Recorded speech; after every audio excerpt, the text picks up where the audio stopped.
Today, we are getting into something really personal, something that's so often misunderstood. Why do some people just seem to stop taking care of themselves?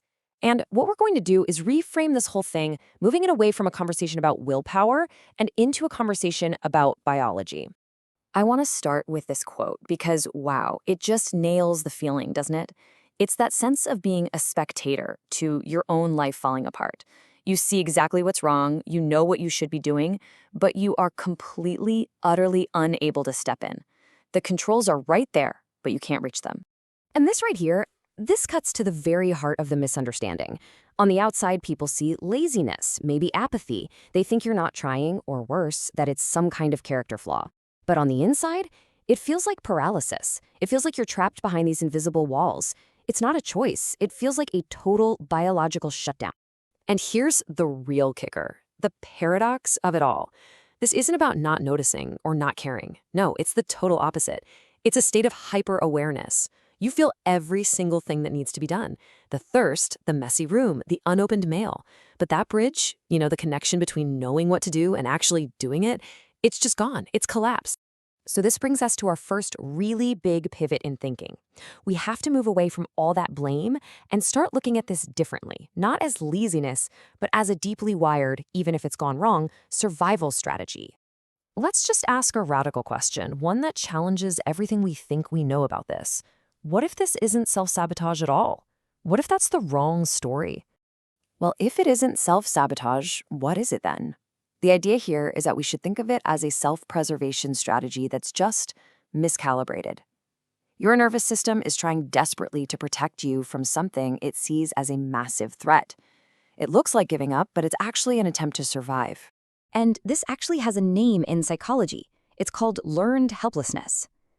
Basically, if you face a bad situation over and over and over again and you can't do anything to change it, your brain learns that trying is pointless. So it just stops. You become conditioned into this state of passive inaction, even when a door finally opens. Okay, so that's the psychology behind it, but let's go deeper. Let's look at the actual biology. What is physically happening inside the nervous system that leads to this profound state of doing nothing? So the key thing to get is that this is not just a feeling. It's a real biological state called a functional freeze. This is a super primitive survival response, hardwired into all of us. When a threat feels like you can't escape it, the body has a last resort. If you can't fight and you can't run, you play dead to conserve every last drop of energy and hope to survive. Let's just sit with this for a second, because it is such a powerful reframe. You are not lazy, you are in a functional freeze state. Do you feel how that just changes everything? It moves the whole conversation away from being about a moral failing and into the realm of physiological reality. In this state, this freeze, it isn't some vague thing happening in your body. Nope. It has a direct, measurable link to the command center of our brain, the frontal lobes.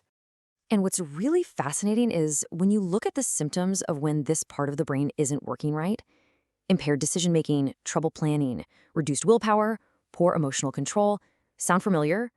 These aren't character flaws. This is what happens when the hardware is impaired. This is the real why behind not being able to just do it.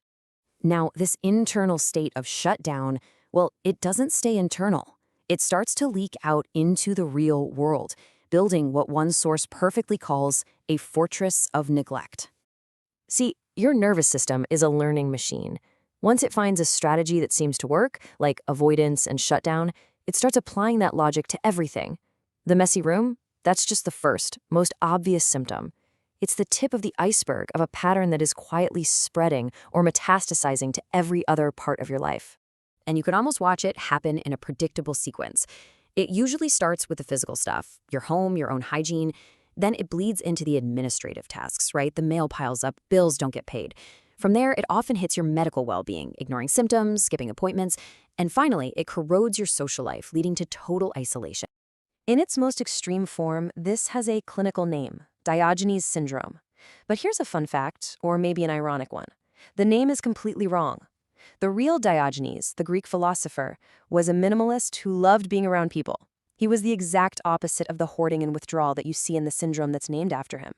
Kind of weird, right? Okay, and this brings us to the really tough part of all of this. The the tragic irony. This whole shutdown state, this fortress, it's all designed to keep you safe. But that safety, man, it comes at an unbelievably high price. And here it is, the central paradox. The freeze response, that ancient mechanism that was supposed to save you from the lion, it has become the cage. The survival strategy is now the main threat to you actually living your life. And you can see the cost here, broken down. Biologically, your body is under this massive strain called allostatic load. It's like you're flooring the gas and slamming on the brake at the exact same time. You're burning an incredible amount of fuel, but you're going absolutely nowhere. And psychologically, you are actively teaching your brain that your own intentions are powerless, that you're just someone that things happen to. I mean, just let this quote sink in for a second, because it lays out the devastating trade-off. By hiding in this fortress, you are safe. Safe from failure, safe from judgment. That's true. But you're also completely walled off from joy, from pride, from connection, and from any hope of change. So let's be really clear. The survival strategy worked. It kept you alive. You're still here. But the absolute tragedy is that in the process of surviving, you may have stopped actually living your life. You're just preserving it, holding on to this empty container of time, but you're too paralyzed to actually fill it with anything. And so we'll end with this one final question, because it really gets to the core of the dilemma. This safety, it comes at the cost of living. And it forces us, and maybe you, to ask a really hard question. How much longer can you afford to be this safe?